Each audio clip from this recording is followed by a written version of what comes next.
एक शहर में देवरानी जेठानी रहती थी। जेठानी अमीर थी और देवरानी गरीब थी। देवरानी गणेश जी की भक्त थी।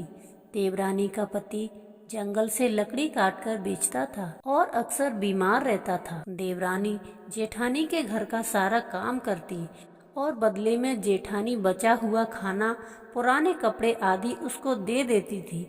इसी से देवरानी का परिवार चल रहा था।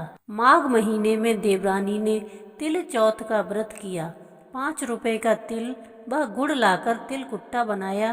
पूजा करके तिल चौथ की कथा सुनी और तिलकुट्टा छीके में रख दिया और सोचा कि चांद उगने पर पहले तिलकुट्टा और उसके बाद ही कुछ खाएगी। कथा सुनकर वह जेठानी के यहाँ चली गई। खाना बनाकर जेठानी के बच्चों से खाना खाने को कहा तो बच्चे बोले, माँ ने व्रत किया है और माँ भूखी है। जब माँ खाना खाएगी हम भी तभी खाएंगे। जेठ जी को खाना खाने को कहा तो जेठ जी बोले, मैं अकेला नहीं खाऊंगा। जब चांद निकलेगा तब सब खाएंगे, तभी मैं भी खाऊंगा। जेठानी ने उसे कहा कि आज तो किसी ने भी अभी तक खाना नहीं खाया, तुम्हें कैसे दे दूं? तुम सुबह सवेरे ही बचा हुआ खाना ले जाना। देवरानी के घर पर पति बच्चे सब आस लगाए बैठे थे कि आज तो त्योहार है, इसीलिए कुछ पकवान आदि खाने को मिलेगा। परंतु जब बच्चों को पता चला कि आज तो रोटी भी नहीं मिलेगी तो बच्चे रोने लगे। उसके पति को भी बहुत गुस्सा आया। कहने लगा, सारा दिन काम करके भी 2 रोटी नहीं ला सकती तो काम क्यों करती हो? पति ने गुस्से में आकर पत्नी को कपड़े धोने के धोवने से मारा। धोवना हाथ से छूट गया तो पाटे से मारा। वह बेचारी गणेश जी को याद करती हुई रोते रोते पानी पीकर सो गई। उस दिन गणेश जी देवरानी के सपने में आए और कहने लगे, धोवने मारी पाटे मारी, सो रही है यह जाग रही है। वह बोली, कुछ सो रही हूँ कुछ जाग रही हूँ। गणेश जी बोले, भूख लगी है, कुछ खाने को दे। देवरानी बोली, क्या दूँ? मेरे घर में तो अन्न का एक दाना भी नहीं है। जेठानी बचा खुचा खाना देती थी, आज वो भी नहीं मिला। पूजा का बचा हुआ तिलकुट्टा छीके में पड़ा है, वही खा लो।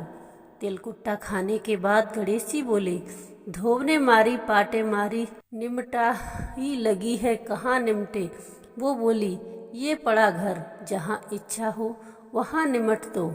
फिर गणेश जी बोले, अब कहाँ पहुँचूं? अब देवरानी को बहुत गुस्सा आया कि कब के तंग कर रहे जा रहे हो। सो बोली, मेरे सर पे पहुँचो, और कहाँ पहुँचोगे? सुबह जब देवरानी उठी तो यह देखकर हैरान रह गई कि पूरा घर हीरे मोती से जगमगा रहा है। सिर पर जहाँ विनायक जी पोंछनी कर गए थे वहाँ हीरे के टीके व बिंदी जगमगा रहे थे। उस दिन देवरानी जेठानी के काम करने नहीं गई। बड़ी देर तक राह देखने के बाद जेठानी ने बच्चों को देवरानी को बुलाने भेजा।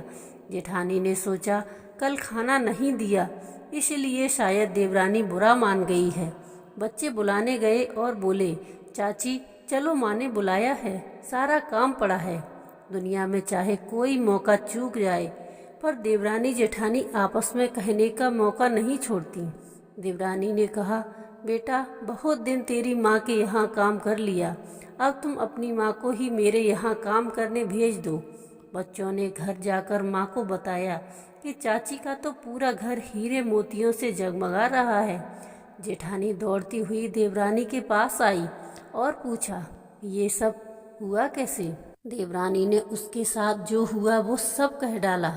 घर लौटकर जेठानी अपने पति से कहा कि आप मुझे धोबने और पाटे से मारो। उसका पति बोला कि भली मानस, मैंने कभी तुम पर हाथ भी नहीं उठाया, मैं तुम्हें धोबने और पाटे से कैसे मार सकता हूँ? वह नहीं मानी और जिद करने लगी। मजबूरन पति को उसे मारना पड़ा। उसने ढेर सारा घी डालकर चूरमा बनाया और छीके में रखकर सो गई। रात को चौथ विनायक जी सपने में आए। कहने लगे, भूख लगी है, क्या खाऊं? जेठानी ने कहा, हे गणेश जी महाराज, मेरी देवरानी के यहाँ तो आपने सूखा चूटी भर तिलकट्टा खाया था। मैंने तो झरते घी का चूरमा बनाकर आपके लिए छीके में रखा है। फल और मेवे भी रखे हैं। जो चाहे खा लीजिए। गणेश जी बोले, अब निपटे कहाँ? जेठानी बोली, उसके यहाँ तो टूटी फूटी झोपड़ी थी, मेरे यहाँ तो कंचन के महल हैं, जहाँ चाहो निपटो। फिर गणेश जी ने पूछा, अब पहुँचूँ कहाँ? जेठानी बोली, मेरे ललाट पर बिंदी, बड़ी सी बिंदी लगाकर पहुँच लो। धन की भूखी जेठानी सुबह बहुत जल्दी उठ गई। सोचा घर हीरे जवाहरात से भर चुका होगा, पर देखा तो पूरे घर में गंदगी फैली हुई थी, तेज बदबू आ रही थी। उसके सिर पर भी बहुत सी गंदगी लगी हुई थी। उसने कहा, हे गणेश जी महाराज, ये आपने क्या किया? मुझसे रूठे और देवरानी पर टूटे।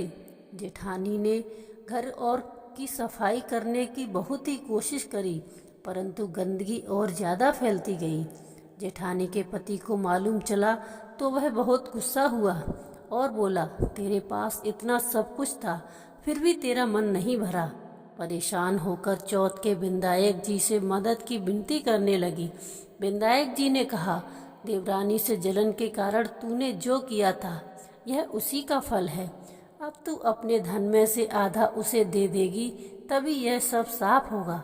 उसने आधा धन बांट दिया, किंतु मोहरों की एक हांडी चूल्हे के नीचे गाड़ रखी थी। उसने सोचा किसी को पता नहीं चलेगा, और उसने उस धन को नहीं बांटा। उसने कहा, हे चौथ विधायक जी, अब तो अपना यह बिखराव समेटो। वे बोले, पहले चूल्हे के नीचे गाड़ी हुई मोहरों की हांडी सहित ताक में रखी 2 सुई की भांति पाती कर। इस प्रकार विधायक जी ने सुई जैसी छोटी चीज का भी बंटवारा करवाकर अपनी माया समेटी। हे गणेश जी महाराज, जैसी आपने देवरानी पर कृपा करी, वैसी सब पर करना। कहानी कहने वाले, सुनने वाले व हुंकारा भरने वाले सब पर कृपा करना, किंतु जेठानी को जैसी सजा दी वैसे किसी को मत देना। बोलो गणेश जी महाराज की जय, चौथ माता की जय।